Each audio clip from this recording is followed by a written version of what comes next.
Hi, podcast listener. Welcome to Truth About Exits, a show dedicated to pulling back the curtain to reveal what it really takes to get deals closed. You'll hear directly from founders of companies who have raised capital, sold their companies, and even those who acquire other companies for growth.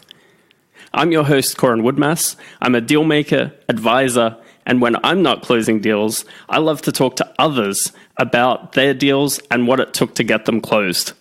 And now you can listen into these conversations too. For all the show notes and more resources, go to truthaboutexits.com. And we're live. Today we have my friend Chris Rawlings on the show from Judo Launch, the rock star that partied too hard. We'll get into that story in a little bit. Chris, thanks for jumping on the show. Hey, man. Oh, boy. Yeah, I love that introduction. Can't wait. Can't wait to explain to people what the hell that means. Well, maybe we'll start there. So you're probably most known for Judo Launch, and you speak all over the world, which I want to talk a little bit about too. Yeah, let's start. Why did you launch Judo Launch, or even what were you doing before then that led up to that? Sure. The reason that Corin is saying that I partied too hard is because I'm assuming this is what you mean, Corin. Maybe you have a different reason for this, but I jacked up my back and got like a serious herniated disc while being in a touring rock band called the Waffle Stompers, which you should check out. It's ska music, so most people don't like ska music, but you might like it if you're a weirdo like me and you like ska. And I herniated a disc, which caused me to utilize that as a kind of differentiating factor in the brand that I started, which was in the health and personal care space. And it was for spinal health and posture improvement products for other people who either had spinal injuries or posture issues like me. So yeah, partied a little too hard, got hurt, and then used that as a kind of, hey, I'm scratching my own itch with, these unique products that I created. Awesome. And, and that brand is, yeah. Oh, sorry. Go ahead, mate. No. So I was just going to say that brand is what ended up leading me to realize that more help is needed for brands that try to succeed on Amazon. So that's how I started Judo Launch, was to help companies succeed on the Amazon platform. So here we are. Awesome. Glad I partied so hard. Yeah, exactly. So I think that's a common theme. I think the last few conversations I've had with friends locally here in Austin have revolved around this scenario where not necessarily partying too hard all the time, but something that happens.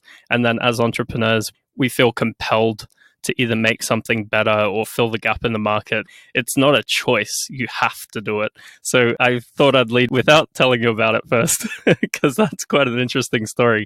So you went from having the back issue, creating products, selling mostly via Amazon, and then Judo Launch. So you said helping people launch on Amazon. So that's what we're going to jump into in most of today's conversation. So the first piece, I guess, you saw a gap in the market, but then you made a decision that I think it's either you do or you don't get it. But a lot of the people that I talk to, a lot of our clients at least, bootstrap their businesses. They don't go and get capital. Right. So you went out and raised a seed round. So could you tell us what was your thinking? What motivated you to go that route? And then what other options you thought of at the same time?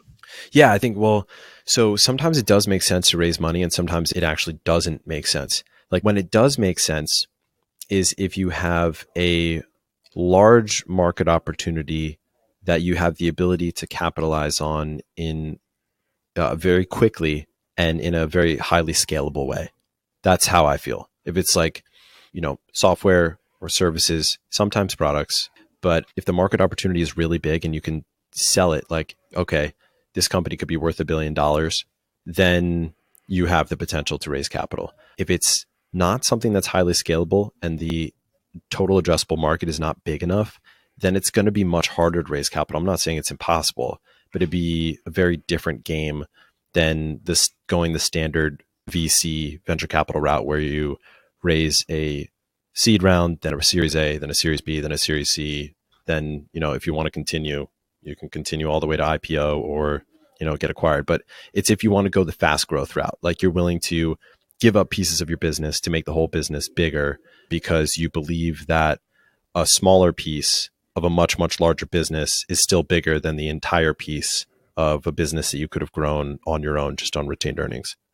Exactly. Okay. And I get that as a concept.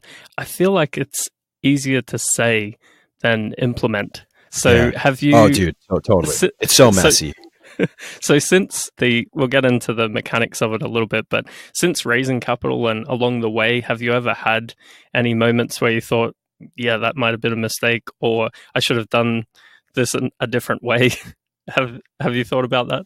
Oh my God, dude, constantly. I just feel like an idiot every day, pretty much. Like, seriously. I'm like, I always feel out of my element. I always feel like I'm faking it till I make it. Like, yeah, I mean, well, shoot. Maybe I should have asked you about who would be listening to this podcast before I decided to be so transparent. Fuck it. Here we are. But anyways, yeah, it was really a learn as you go. And like you said, we engaged with 500 startups, a tech accelerator. It was one of the top 5 tech accelerators in the world, still is, in terms of deal flow, in terms of level of activity and capital deployed. And so, yeah, they're right up there with Y Combinator. We engaged with them, and that was actually kind of like my school of hard knocks into this world. Like, I came from like the cash flow 5-hour work week, like Amazon business world, to like this completely whole other universe that I did not know or understand. I was like Googling, what is a series A, what is a series B, and I had to like figure it out from the ground up and realize like all of the unwritten rules, not just the things that you can Google on Investopedia, but also the unwritten rules about it that nobody is there to teach you. Like the scarcity component of when you're raising a round, you have to make up a completely arbitrary period of time that the round is going to be raised for, and a cutoff so that there's a scarcity component. Otherwise, nobody ever actually wires the funds.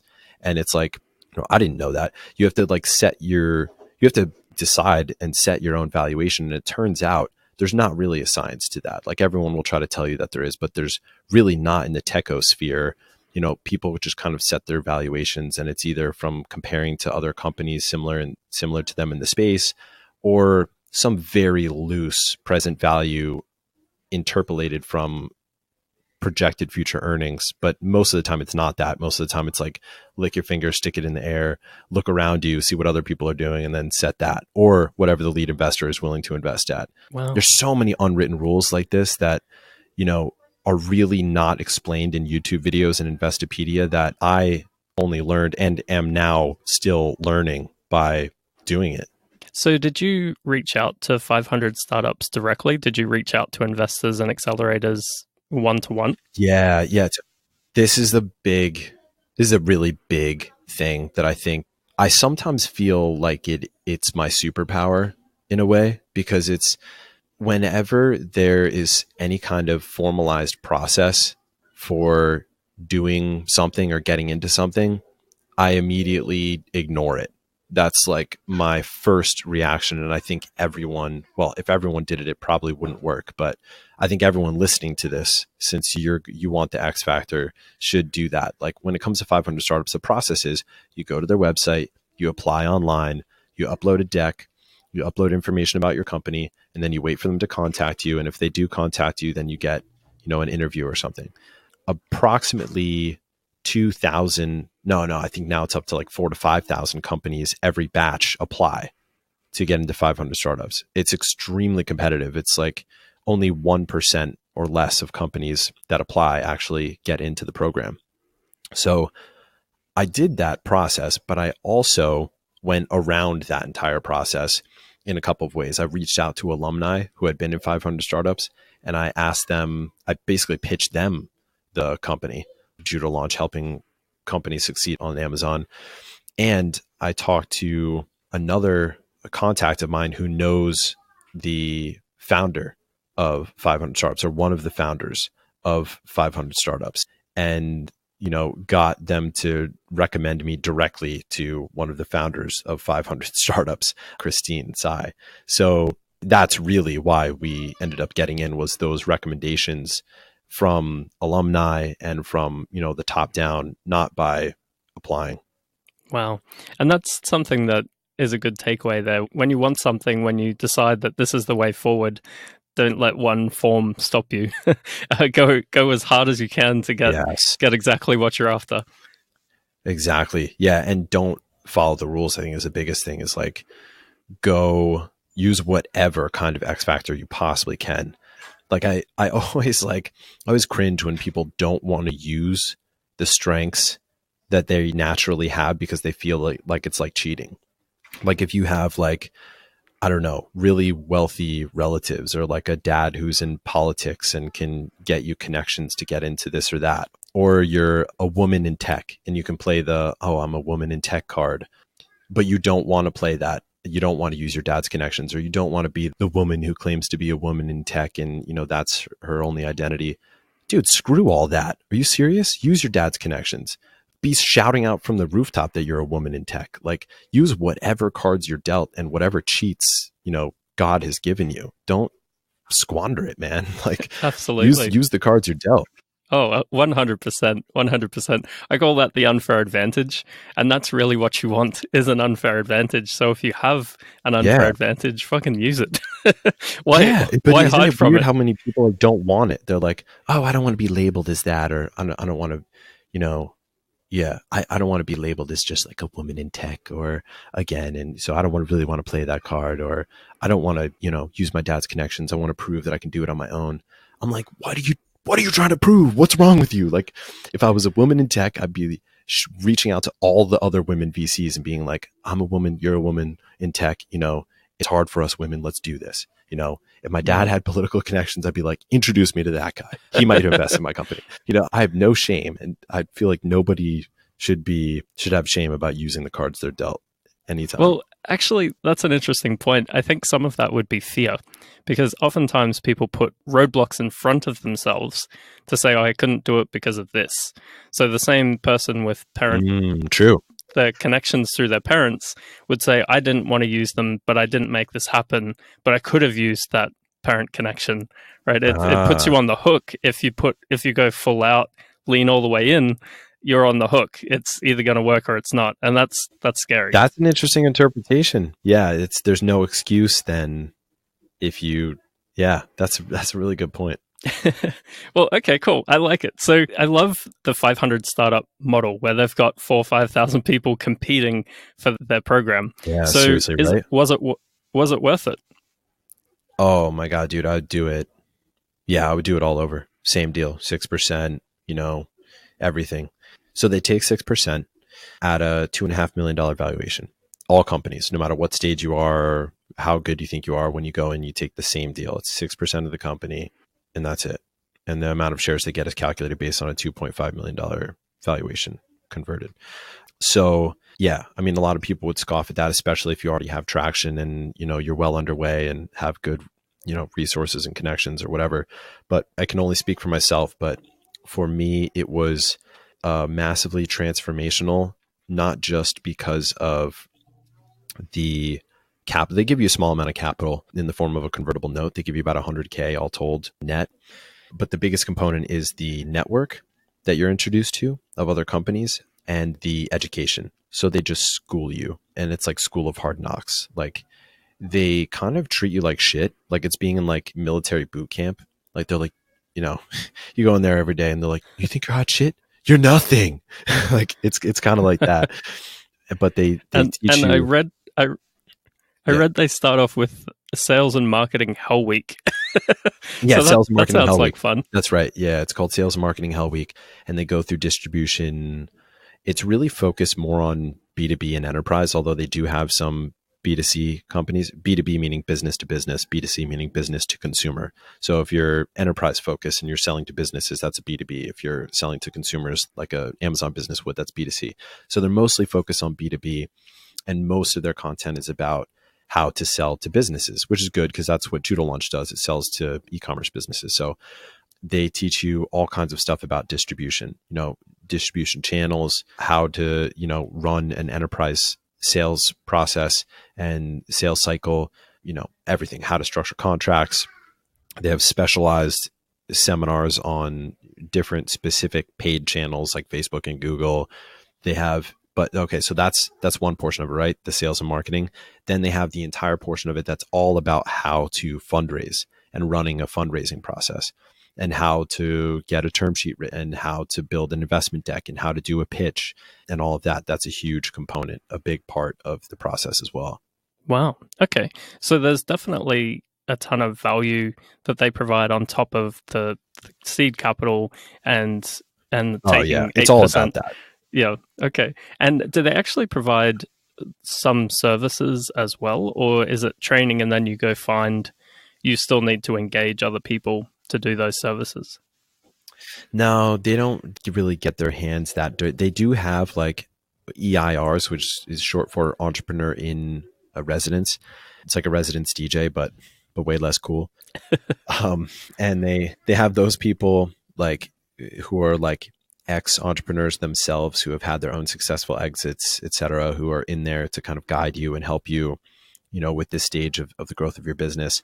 And they will sometimes get their hands a little dirty with the company, but most of the time it's guidance and knowledge, and it's up to you to do the execution pretty much. To actually implement. That's mostly it. I like that. Yeah. So you were part of batch 22, which sounds exciting. I found online. Yeah. So how many of those 22 companies that you were going through a whole week with and the whole process, how many of those, if you know, are still in business? And what could you tell us about the other people that you went through this process with?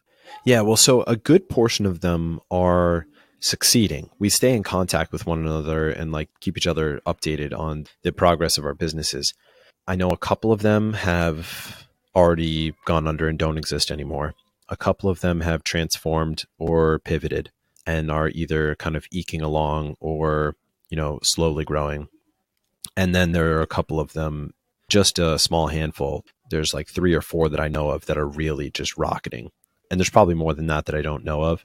But yeah, there are a couple that, that I was in the batch with that now have like, there's one, Follow Freud, that has 1 million monthly active users, which is like, that's a big number. Yeah, absolutely. For, a paid app. There's Rever is like the Strata, like mapping runs, but this is for motorcycles specifically. They're doing great. There's a project management software called Core that's, really kicking ass and just raised a Series A. So some of these companies are doing really well. It is public goods. Again, that's another one. It's kind of like brandless. They do direct to consumer organic bathroom products, but they sell in like the BJ's model where you get like a subscription and then they sell all their products almost at cost once you subscribe to them. So yeah, there's some really unique companies in the batch, and a lot of them are doing quite well. A couple of them have gone under, of course, it's early stage tech. That's what you'd expect. But a lot of them are doing well, which speaks to 500's ability to pick. Yeah, absolutely. So I guess that's really step one, isn't it? Is getting into the program. That's just the starting line. In some cases, not even quite the starting line. Oh, yeah. You still need exactly. to do quite a lot of work and use those connections that you're given during that process or that you can leverage during that process. So when we first met, you were actually based in China and you were looking at going and raising capital again since 500 startups. And since then, you've now joined the accelerator SOSV. So why did you go for a second accelerator and how was that process? Yeah, there's kind of a stigma about this actually in like the tech-o-sphere of going from accelerator to accelerator, because some companies kind of do that. They'll go like just from accelerator to accelerator and kind of like, it's like never leaving mom and dad's house sort of. But yeah, we decided to do a second accelerator program. And I got to say, it was actually pretty similar to 500. It had a lot of differences, but in general, the things they focus on, it's pretty funny how these accelerators, without really speaking to one another and with kind of being competitors to one another, they find the same sort of equilibrium where they focus on investment, the process of raising investment and the process of pitching and all of that. And they focus on distribution and sales and marketing. The difference was engaging with SOSV is because the arm that we engaged with was called China Accelerator, and they're based in China. So they have Chinese mentality, which is very, very different than the American mentality when it comes to business and tech and fundraising and marketing. They're way, way more focused on speed at all costs, like super duper hyper speed of everything. Like talking like testing something out and getting the results within like hours, not like weeks. And I'm trying to find an elegant way to say this, but I can't find one. So I'm just going to say I wouldn't call it like looser morals, but way more kind of everything goes. Don't second guess it. Don't let your morals get in the way of testing something out. That's kind of a It's a harsh way to different put it. culture. But yeah, I'm putting it really harshly, but in a way, it's like things that would kind of be in the gray area for like, oh, is that like direct copying, or oh, is that spam? Like, or things where you would really kind of second guess yourself, like from an American business culture standpoint. Just the Chinese wouldn't even think twice about. It's like, nope, we're going to do it. But like, if it works, we're going to do it. It's like a highly practical, highly like kind of pragmatic, practical culture and business culture where it's like whatever works is what you do. And, fear of copying or infringing or stepping on someone's toes or spamming or any of that other stuff that kind of sits in a gray area is just not a concern. There's a really, really big company that blew up just in the last 4 years. It's now listed on American stock exchanges. I think it's listed on NASDAQ. It's called Pinduoduo. And it's worth, I don't know how many billions, but well into the billions. And it grew that fast just in like a couple years. It was like only 3 years or something that it went from like zero to IPO. And these guys, this is kind of like sort of good example to show like how business culture works in China. They're like peer-to-peer e-commerce. So the biggest app in China is called WeChat. Everyone has it. Use it to pay people, use it to talk to people. It's Facebook, PayPal, Twitter, Snapchat, like all combined into one. And these guys were allowing people to sell to their friends through WeChat and other social apps. And they blew up. They had all these kind of multi-level marketing style games where, oh, if I sell my friends 5 of this product, then I get one for free, or, I get a commission of the sales that you make as my friend or whatever. There were all kinds of like structures like this to incentivize friends to sell to one another for brands. And, they got crazy fast adoption in like these tier 2, tier 3 cities, like not Shanghai, not Beijing, but like some city in China that you've never heard of, but yet it has 10 million people. But nobody's ever heard of it. That's China for you. So they got a lot of traction in these cities. And it turned out like this wasn't really kind of publicized until after they had already listed on American exchanges. It was like a vast majority of the products that they were selling were like fakes. Wow. And they gotten like, these kind of tier 2, tier 3 city folk in China who like maybe didn't know the difference or didn't care to buy like in mass quantities, fakes of, really large brands like Huawei. It would be like Huawei I or something. Like it looked exactly the same. Everything was exactly the same, but it was not actual Huawei. Wow. And it was like, it came out and it was a big deal in America that like, oh, this company's a scam. And in China, it was like, what are you Americans talking about? Like this, this is how you grow. That's normal. It's normal. Yeah. Normal business practice. Like, what are you guys being babies about? Well, it definitely sounds like a different business environment, like you've explained it there. That's interesting, a little insight there. So what advantage did you take away from being a software company based in China? And then we'll fast forward to moving back to the States currently. Yeah. I mean, the good thing was, I don't want to sound like I'm sitting on a high horse or anything like that. There's just different cultural values, I think. And yeah, a really good thing about being in China was kind of understanding how fast things move there. It was really wild, kind of experiencing firsthand the dissonance between the way business is done in America and the American techosphere and the way that it's done in China, and specifically the difference in speed. So it was kind of good to kind of get that speed incorporated into the culture of the business because we had no choice. We're part of this program. And again, it's the same thing. They kind of treat you like shit. It's like being in military boot camp. You're nothing, you know nothing. Get off your high horse. You're shit. You do what we say because we know more than you, type of deal. And it's really hardcore. It's a hardcore atmosphere and it's very, very stressful, but it's a huge growth experience. And so that, I think that speed is probably like one of the biggest things that I took away, how fast they move there. Wow. Yeah, I think speed is underrated for sure. Every time someone wants to just dig deeper and deeper into the data, maybe they're missing an opportunity. I think there's a happy medium somewhere there, but you never really know. Yeah, So seriously. then now you're based back in the States. So what caused the move back to the States? To be honest with you, I feel I. It's so funny because I mean, you're probably the same, Corin, because you've done quite a bit of traveling and lived in a number of different countries as well. But I feel, in terms of, I'll say what I noticed being in China is that to me, it's clear, and I guess time will tell, but to me, it's clear that the way things operate in China, like politically, economically, just outperforms like America and outperforms like Western democracies style capitalism.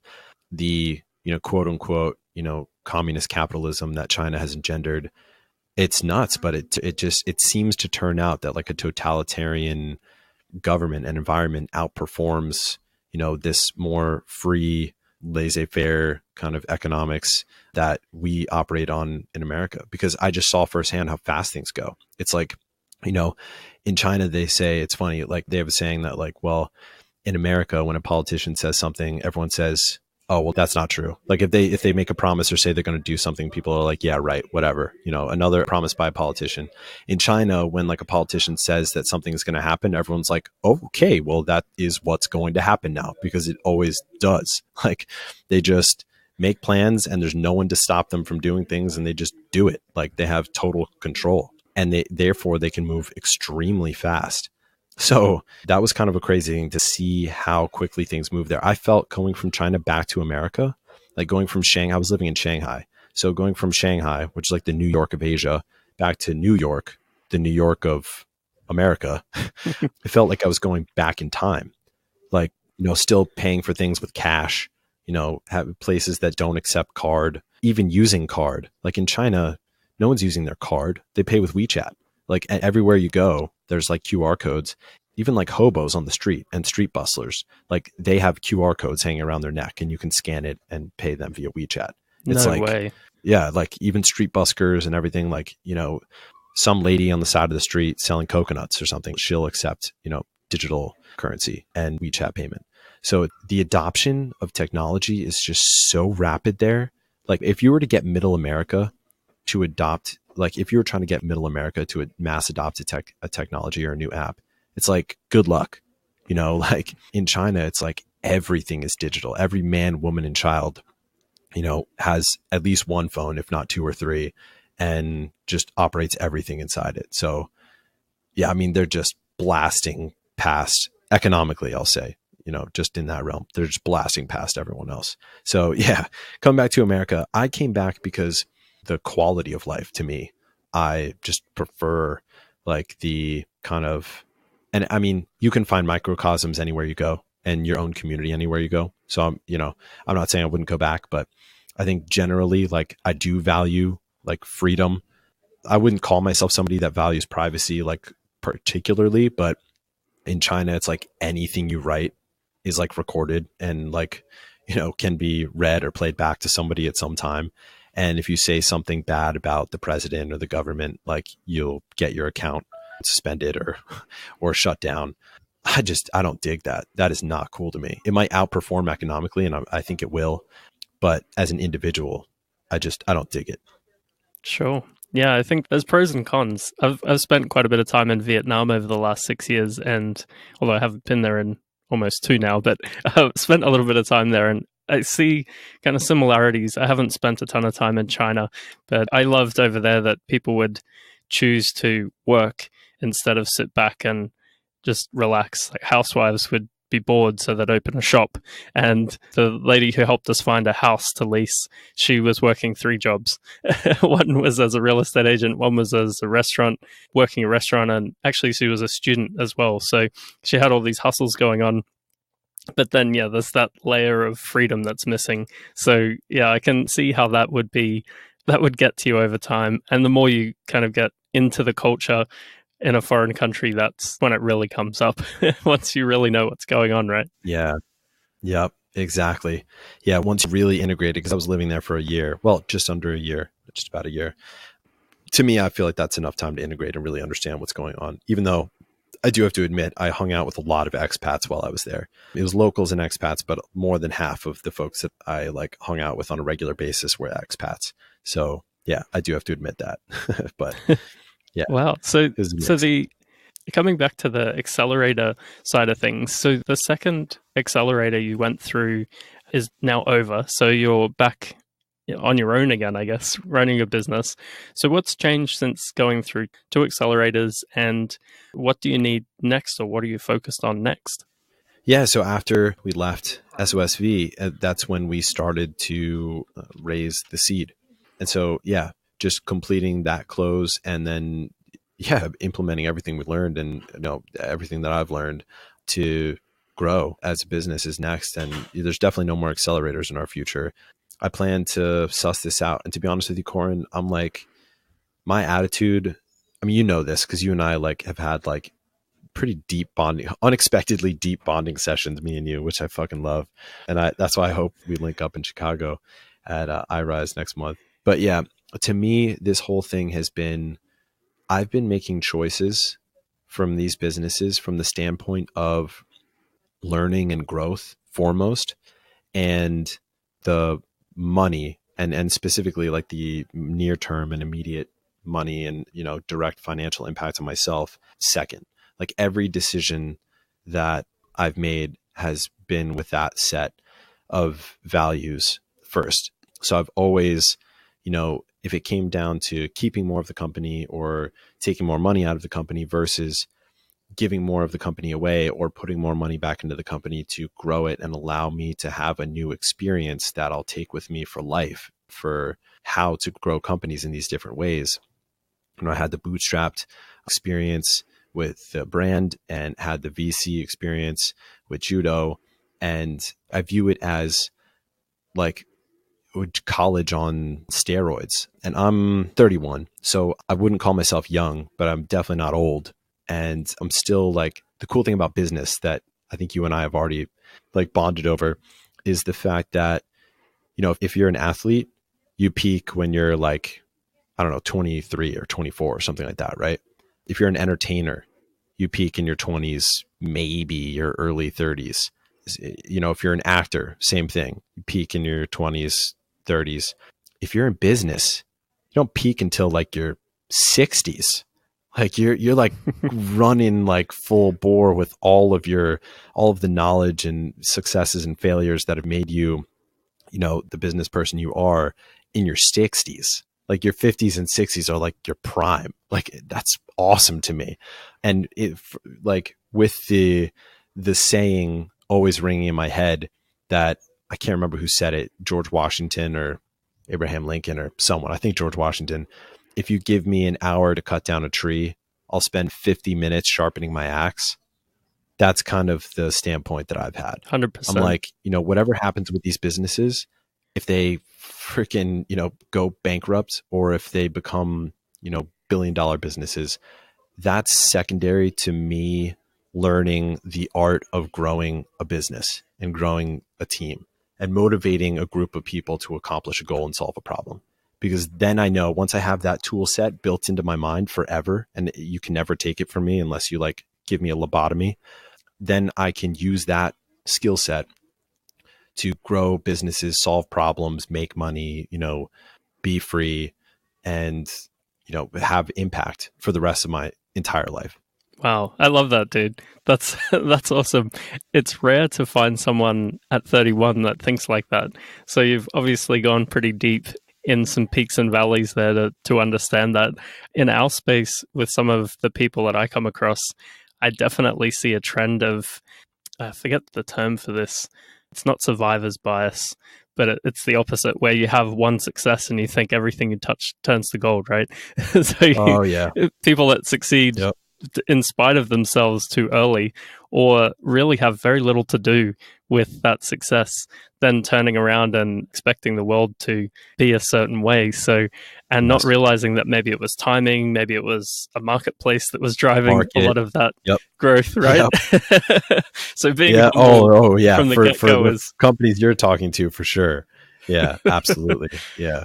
There's going to be a Yeah, lot of not that. And I'm not immune to it. I mean, I definitely, when I started seeing successes, with the brand, I was like, I'm the man.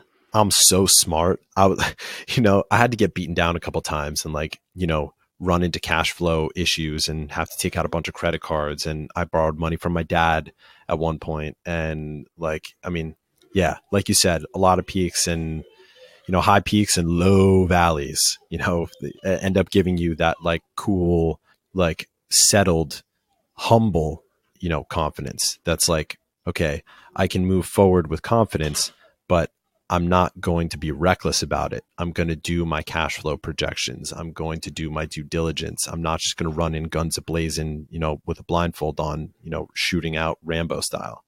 right, exactly. And that's really where longevity comes from. Someone was, man, I can't think of any quotes while I'm talking for some reason. I read somewhere that, or someone was mentioning that being rich isn't how much money you make, it's how long you keep it. And I think the same is true with business. It's not what you do this year, it's what you do in 10, 20 years that really matters. Yeah. Because 1 year is 1 year, 1 month is 1 month. It doesn't matter. It's the long game that really plays. And that's where you can build the skill set and hone that skill over time, right? Yeah, it's so true. And that, that reminds me too of, have you read Ray Dalio's book by chance, Principles? Yes. Oh, yeah, dude, absolutely. You and I are the fucking same person sometimes. I love Ray Dalio's book, Principles. I actually haven't finished it. I'm about 2/3 of the way through right now. I'm listening to it on audiobook. You might have recommended it to me. I don't know. It was somehow on my list and I just got to it finally. That might have been you. I know we've talked about books and we talked about Ken Langone's book and a couple other books that we've read together. But in any case, that what you just said reminded me of that, of Ray Dalio, because that is the big thing that he always says is like, he even has that app for it, the pain button, where it's like, yes, you will experience pain, you'll experience failure. He says it in such a less cliche way than I'm about to, but it's like the important thing is that you actually go through that experience of pain and that experience of failure, whether it's a small failure or a big giant failure, with the self-awareness to be able to not just be panicked, scrambling out of it, and then, just falling into the same hole again, but to actually step outside yourself and look around and be aware enough to see what patterns led you to make that mistake and led you to that failure or that shortcoming, and incorporate that into your skill set for the future, so that every time what Ray Dalio says is every time you meet that challenge again, it's another one of those, and you keep meeting more another ones of those, and utilize the principles that you've ingrained in yourself from these failures of the past to handle those. And it becomes like an operating system for your brain and for your effectiveness in life, to be able to just always see the world as another one of those. And I've experienced some serious hardships with, these businesses in the last 2 years. A ton of times I thought it's all over. We're totally screwed. It's all over, but continued to walk through the storm and got through that valley into the next peak. And every time, I'm sure not to just be the person who's sprinting out of the graveyard in fear, and that feeling of running out of the graveyard where you have to run faster and faster and faster because you're just overcome with fear and panic, but to get out of the situation while analyzing what got you into the situation so that you can prevent it in the future. That's the art and science right there. Oh, absolutely. It reminds me of there's no pleasure without pain, but also the crazy part about success, any level of success, is that it would take a monk level of discipline to break down a success as well as we do with a failure. Yeah. So, like I was mentioning before, some people overestimate their importance in successes. Yep. But the failures are really the opportunities to figure out what the fuck's going on. And sometimes you may have done everything right, but there could have been something else at play, because we don't control every scenario. No, certainly not. Yeah. And there's that saying, success has 1,000 fathers, failure is an orphan, because everyone takes credit for the successes, but the failures, it was his fault. Absolutely. So, Absolutely. It yeah, takes a big yeah, man to realize that the success wasn't their fault as well. right. Exactly. Exactly. That's the thing. And it's so true. Like you said, market, timing, your partners, your employees. Like you said, it takes like a monk's level of, humility and rational, objective, observational skills to be able to recognize what went right that may or may not have had to do with you. Yeah, exactly. It's actually like deal making. So the larger the deal we get involved in, the more I'm realizing that I'm not the critical piece. I can definitely influence things, and I like to think I'm useful, but it's actually the deal itself that if I step back and pull myself out of the equation and bring the two things together, it often moves a lot smoother. We still Mm, advise our clients, of course, and make sure they're doing, help them as best we can. But if I remove my ego from it, or I've had every experience under the sun, I need to look at this as with fresh set of eyes and objectiveness for the client and also for the person buying the deal, or whatever it may be. But that was a humbling point for me, was realizing that I had not as much to do with the success of a transaction that I thought I once had, which was interesting. yeah, that is interesting. And that's also very Zen of you to be able to not just throw everything that you have at every deal, at every problem, at every juncture, because that's one thing. I mean, I run into this all the time where I see a big problem in the company and I jump in to solve it. And, maybe it gets solved when I jump in. Maybe it's more of a challenge to solve it. But, either way, I come out of it, say once it's solved, I'll come out of it thinking, good thing I jumped in there. Shit, it would have been crazy if I didn't jump in there and solve that. But then I'll go back and think again and think, okay, well, what would have happened if I didn't solve it? Maybe I saw the problem first, but maybe somebody would have seen it, a week after me. Or maybe it would have gotten to just that next level of urgency before it got to the top of somebody else's priority list who is also has domain of responsibility in this part of the business. And maybe I'm just spinning my wheels. That might have been actually a bad use of my time to solve that problem, because maybe I could have let that fire burn until it got bright enough for someone else to see it and put it out, while I focused on the things that are actually important for me to do as a CEO. And I mean, I am far from mastering the art of prioritization and also letting the house burn to a certain degree, because everything's always on fire, right? Exactly. But I'm learning. I would consider myself like just a little grasshopper, learning. I'm definitely in the learning phase. I love it. I love it. Well, I think we could go on for hours, and I'd love to We at some could. point. Every time I talk to you, I'm upset about how infrequently we get to chat.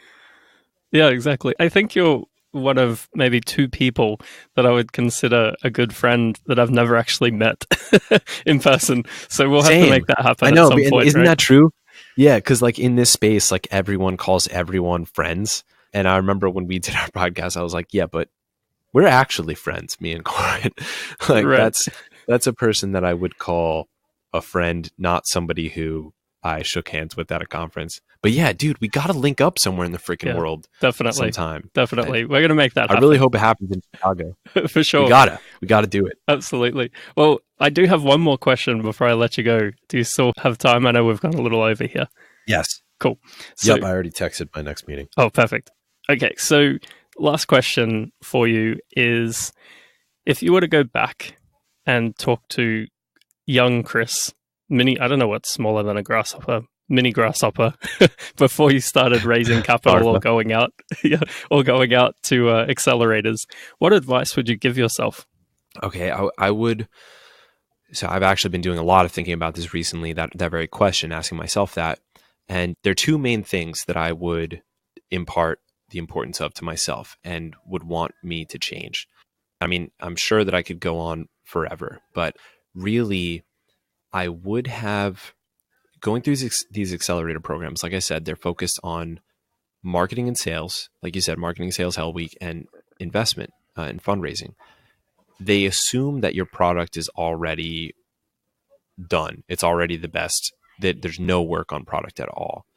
And I would say that for both of these businesses, I almost hate to say this because like in this world of like lean startup and, move fast and break things, like it's almost like faux pas to say this, but I would have focused more on product, on the process of creating something uniquely great, and not just polishing a golden turd, not just like sitting, away in a cave, being a nerdy craftsman engineer, making something that maybe no one wants, but the process of making something great that is validated, that someone does want.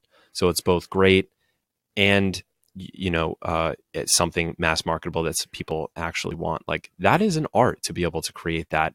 And I do think that I've made the mistake many, many times of speeding through that process to get to the distribution part and the marketing part before really spending enough time to validate, greatness of product. And I've been spending my own, personal time to rechart that for the future. So I'd say, yeah, a focus on product and greatness of product before trying to market it is the thing you're marketing even great.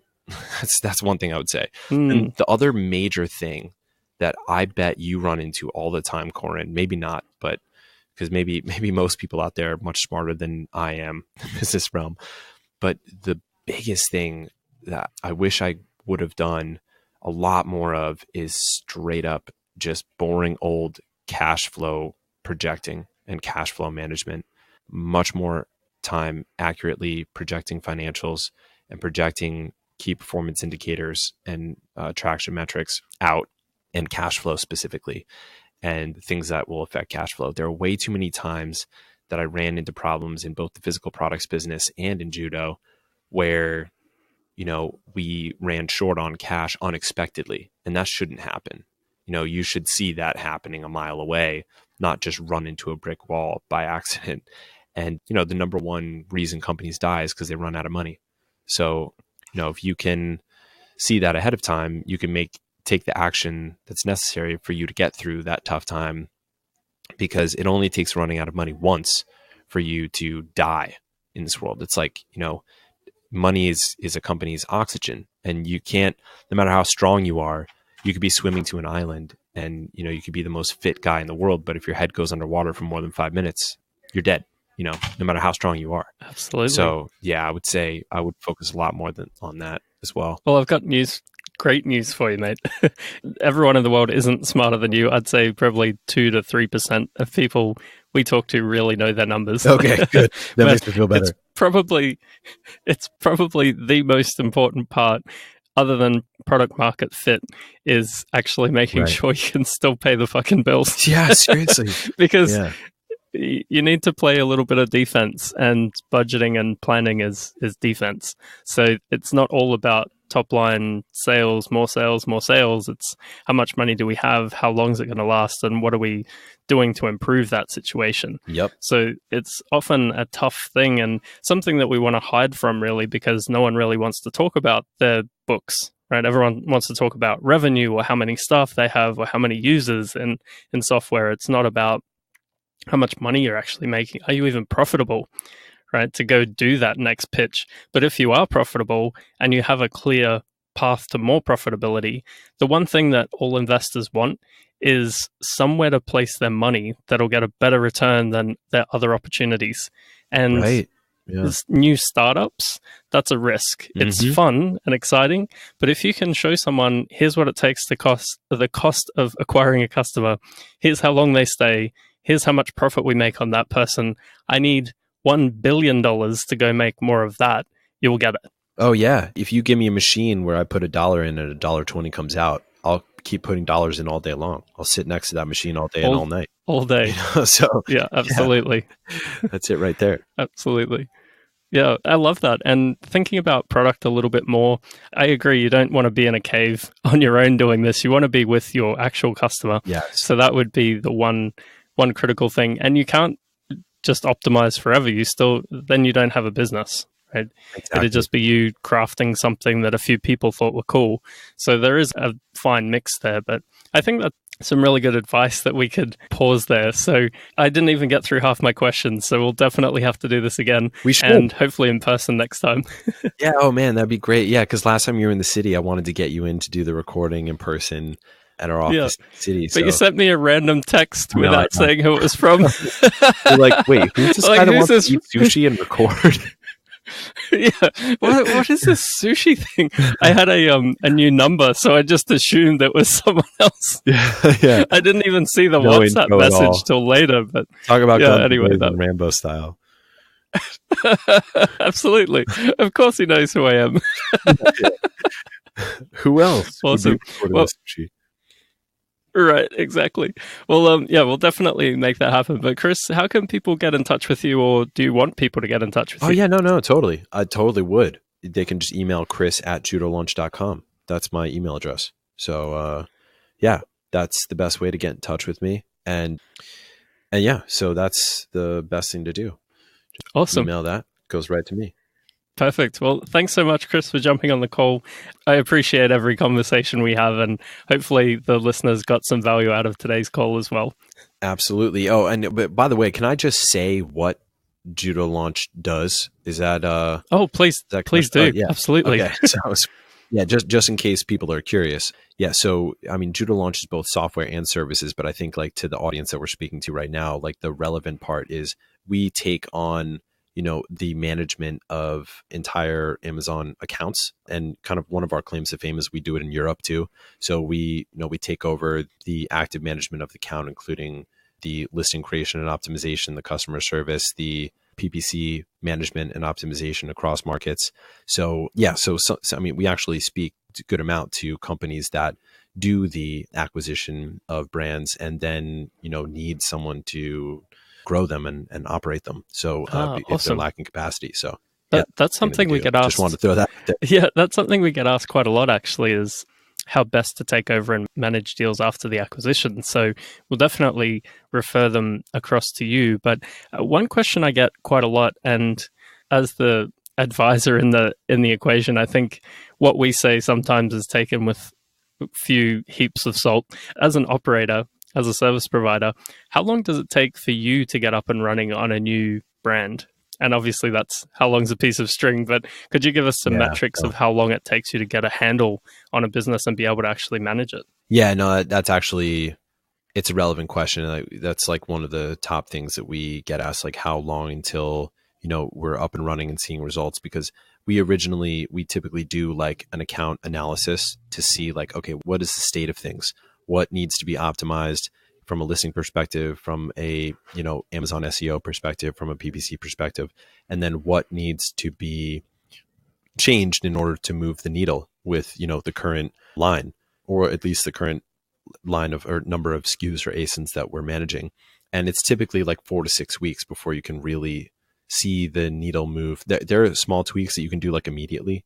Like if the listings are like clearly not optimized, you can just like switch the main image or add content to the bullet points or something where, there are immediate shifts. But if we're like, for instance, like starting up the European marketplace and we're like porting all the listings over, doing the translations, getting PPC rolling, and then getting the feedback loop going of, finding what's converting best from PPC to incorporate that back into the listing optimization and the SEO to then do more PPC to refine that whole process, to do a whole cycle of that is really 4 to 6 weeks to really see, the results of that.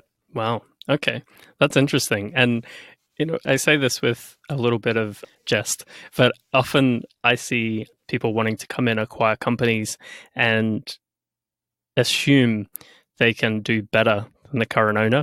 And we often advise to get the operations handled as is before trying to change anything, right? Because you don't really know what you don't know. Yeah. Get stasis first. Absolutely. Then try all your fancy shit. That is so true. Start at one. Need to be laid first. Yeah, exactly. Yeah. Oh, awesome. So if people were acquiring a company, you'd be a great resource then to say, hey, we're looking at taking over this company. What would it take to get up and running? And then on top of that, what optimization could you you and your team potentially do, right? Yeah, that's right. Yep, exactly. Awesome. Well, okay, cool. Well, let's wrap up there. We're just coming up to exactly an hour, which is perfect. And that's awesome. And I will definitely hit you up to do a second interview so I can get the rest of these questions across. Man. Yeah, and we'll do we a will part two. 100%. Absolutely. And we'll 100% catch up in person. Yeah, we have to. I mean, at this point, dude, it's getting ridiculous. We got to do that. Exactly. All right, cool. Talk soon. All right, talk soon, brother. Thank you for listening to another episode of Truth About Exits. Now, whenever you're ready, here are 3 ways I can help you.